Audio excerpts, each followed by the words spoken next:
Hello and welcome to What's Brewing in Education. My name is Scott Kuykendall and today's conversation is about information technology. I know we all think all is well as long as the email server is working and the website hasn't been taken over by hackers. Yet, even when it comes to information technology, those super smart tech folks that make our servers hum and know just where to find the email we just accidentally deleted, there is so much more happening in tech. Joining me today is Technology and Learning Resources Division Director Bert Lowe, who will shed a light on how expansive technology is in education and how his team supports SCO and school districts. And we may even talk a little bit about artificial intelligence and ChatGPT. So, Bert, welcome. Thank you. It's great to have you here. It's wonderful to be here. Tell us a little bit, just so that folks know, what is TLR and what do you do? TLR is the Technology and Learning Resources Division, and as a support to SCO and the districts in the county, we provide four main services. One of them is our financial systems service. We run QCC, which is the financial accounting software for our school districts. Okay, why is that important? Because, in the end, at the end of every month, it helps to print payroll. At the end of every year, it prints W-2s, that type of thing. It also prints all of the accounts payable and purchase orders so that schools can order their curriculum and that type of thing. So, but bottom line is it helps people get paid. It helps people get paid, vendors get paid, all of that, yes. Okay, fantastic. So that's one. Second thing, we provide application development and network infrastructure. We have about 19 school districts that use us for their internet service provider. And then, as your wonderful intro states, we also run, email servers, virus filters, firewall, that type of thing for SCO and districts as well. Okay, can we talk a little bit about that? Sure. Okay, so you mentioned firewall, and I know that a lot of people have questions or concerns just specifically about what's been going on lately with not necessarily malware, but when you have situations like what recently happened in Los Angeles. So Los Angeles Unified School District, right? Is it like, it's basically ransomware, I guess is what, I guess. So what is it that TLR does to protect local districts from similar situations happening? Okay. So what will happen with our firewall typically in that type of attack is someone would receive an email that would say, hey, click on this link because the Prince of Nigeria wants to send you $20,000. And so you click on that link and it says, to get your $20,000, put your username and password here. So I would put my username and password there. And then as the firewall would track that, oh, hey, this traffic is going out to somewhere that is trying to harvest your username and password, it would block that traffic and prevent it from actually reaching the person who would, try and get your account information.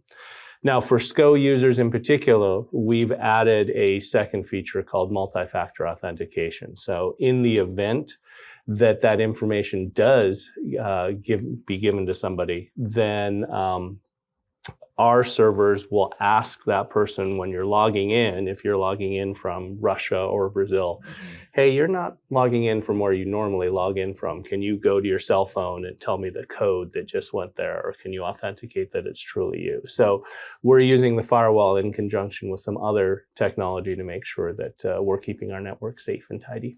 Okay, good to know. All right, what else? In addition to that, we have our user support team that will provide some tech support to school districts, but then primarily for SCO employees. They're the front line. If your webcam's not working for Zoom or you're not able to get your email to work, your Wi-Fi to work, they will come out and support you with that. And then our final group is our Educational Technology Center. So they provide professional development to both SCO employees and school districts as well on how to integrate technology into instruction. Okay, so Education Technology Center, also known as ETC? Yes. So ETC is celebrating their 20th year. The conference was once part of a regional project, CTAP Region 6. But so yeah, we have educators attending from Stockton, Merced, and various other counties as well. So let's say I'm a teacher and I'm attending the ETC conference. What are some examples of typical workshops that I might take advantage of? Okay, so we try and partner with a number of different divisions and teachers. So you're really getting experience from practitioners. But so, for example, this year we have some teachers from our assistive technology division that are going to share different tools, software that teachers can use to help students. We have our instructional support services division showing how microbits can be used by teachers. We have our Career Inspiration Center showing drones in the classroom. And then we have more day-to-day classroom technology, Google Drive, WeVideo, those types of tools. So it's a lot of lesson ideas, tips, tricks on how to integrate technology into the classroom. What would you say are those either software, programs, platforms right now that are increasing in popularity with teachers in the classroom? So obviously with all that's been happening over the last couple of years, I would say Chromebooks and kind of the Google Workspace for Education have been the go-to tools. Anywhere you have an internet connection, you can get a word processor, PowerPoint creation. And then, of course, there are tools like WeVideo that allow students to use Chromebooks for video creation, that type of thing. So I'd say those are probably the most popular tools that teachers are trying to continue to integrate into the classroom. As far as teacher supports, and I'm thinking of things like Blackboard, are you seeing that there's kind of an increased usage and teachers utilizing that as far as classroom presentations? So I would say that probably was the case, during the time when hybrid education was going on. Now, as teachers are coming more into the classroom, you're seeing a learning management system like Google Classroom or Blackboard or something used to maybe house resources that students can go to after class. But I think teachers are making a really big effort right now to make use of that in classroom face-to-face time to do hands-on activities and maybe content creation on the devices. I do want to talk about something that I think is on a lot of people's mind right now. This is the latest developments in artificial intelligence. Specifically, folks may have been hearing about ChatGPT. And I know that it's already made headlines because New York City Public Schools banned ChatGPT from their servers. So students aren't necessarily allowed to access that while in class. Tell me your thoughts on artificial intelligence and potential questions that educators may want to consider. Artificial intelligence, ChatGPT in general, has been a focus of technologists since the end of November. I've been following, listservs, discussion boards about, directors of tech, instructional coaches, kind of testing it out over winter break. And I do have a background as a classroom teacher. And so my interest was really kind of what was making headlines. If I feed it a Smarter Balanced Assessment essay question, how good is its response? And it is doing, quite a neat job of answering, what was the most influential event of the 20th century. It'll come out with, a pretty nice choice and some reasons to back it up. But some other things that technology departments and staff need to think about are some of the other things that people who may not have education at their top of mind might want to do. So because one, you can ask it a simple answer to a test question, right? But it also is familiar with programming languages.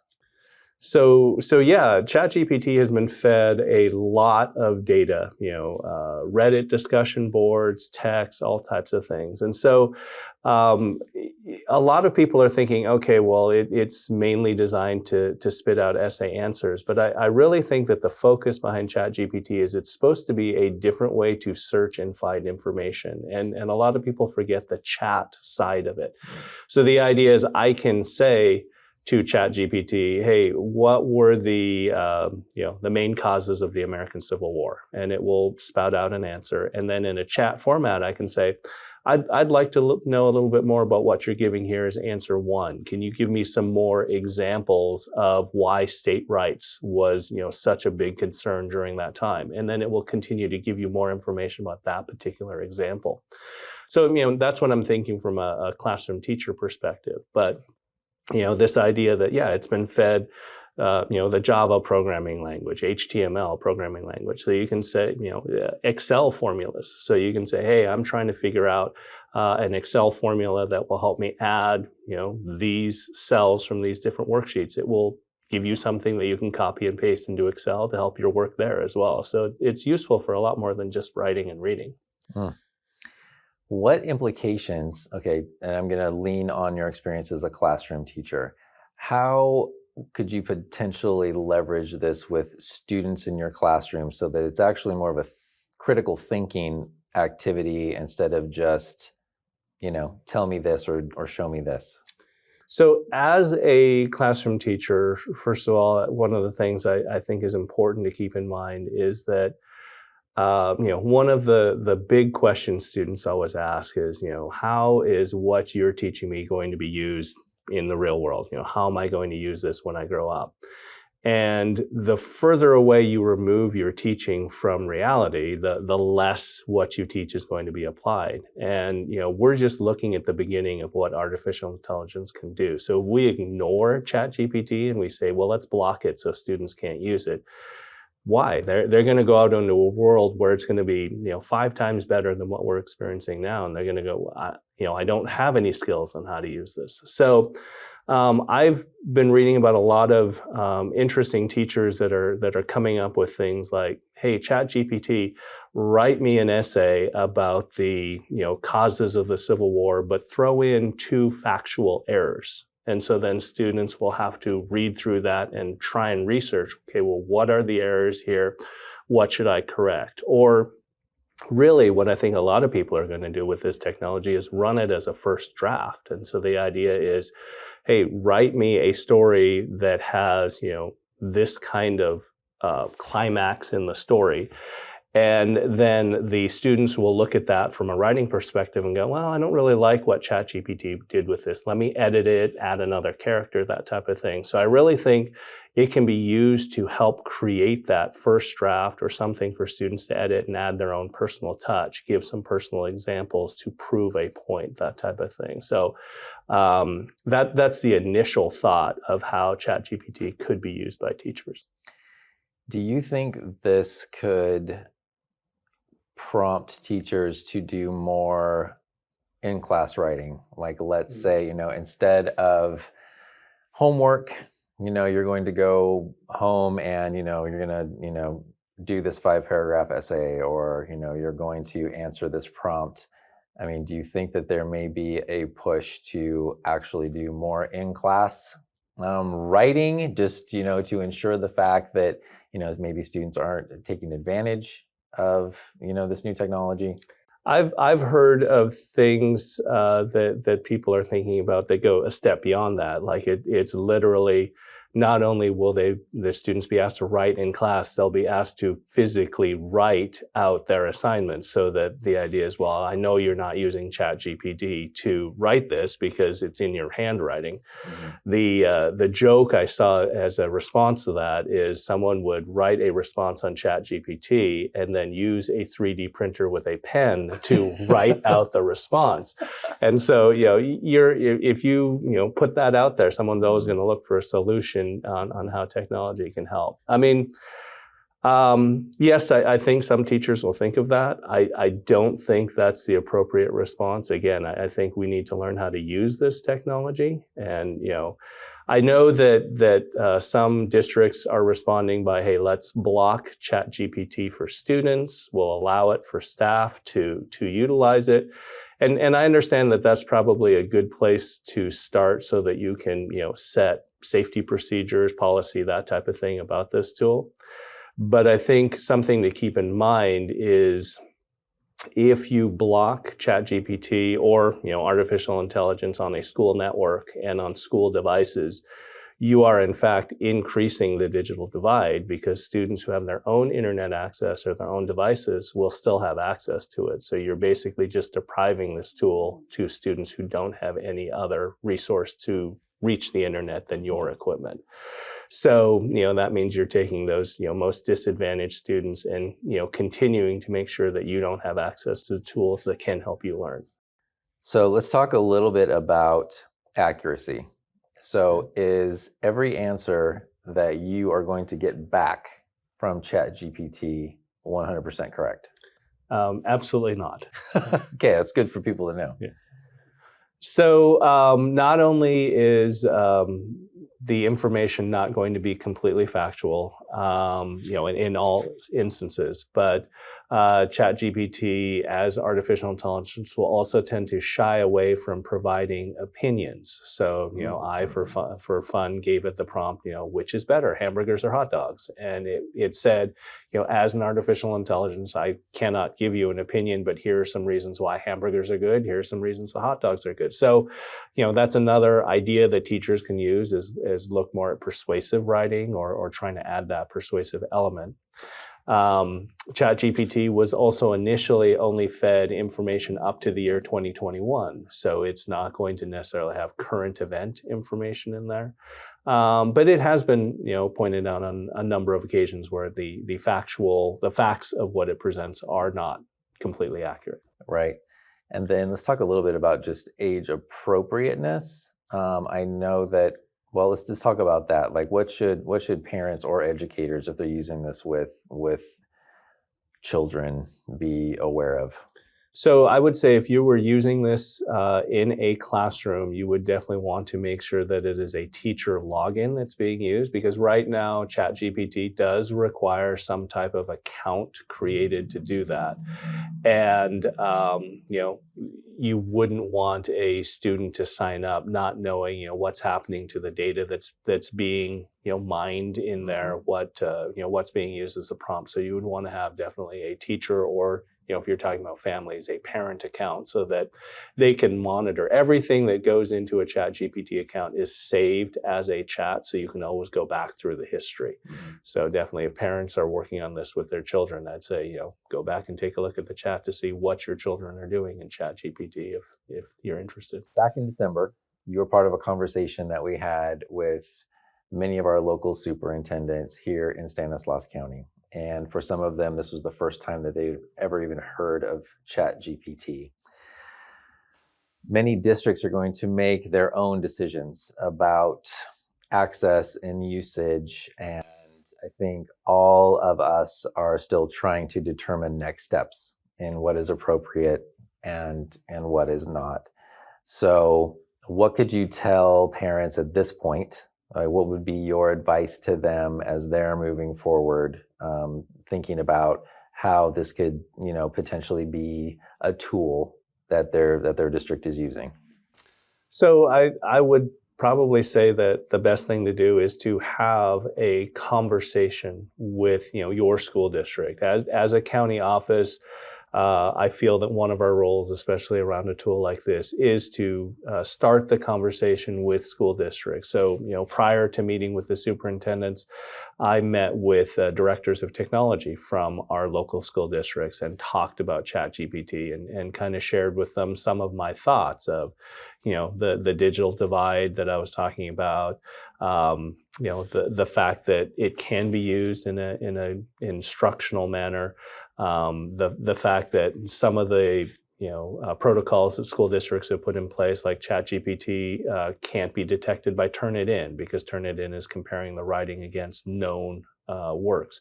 So we kind of talked about all those issues and said really still the county office will provide you, the tools to potentially filter your network or that type of thing. But it really is up to you and your school district to make that decision. And so parents, you would want to talk with the directors of tech, your classroom teachers, that type of thing, and kind of share your opinion.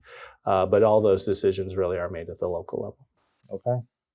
Well, Bert, I think that's a good starter, I suppose. I know that this is going to be a conversation that's going to be ongoing just because the technology is so new, and looks like it could be used in just a multiplicity of ways. So really appreciate you being here, having the conversation, and probably be talking to you again, seeing kind of where this all goes. Well, thank you for the opportunity to be here. Absolutely.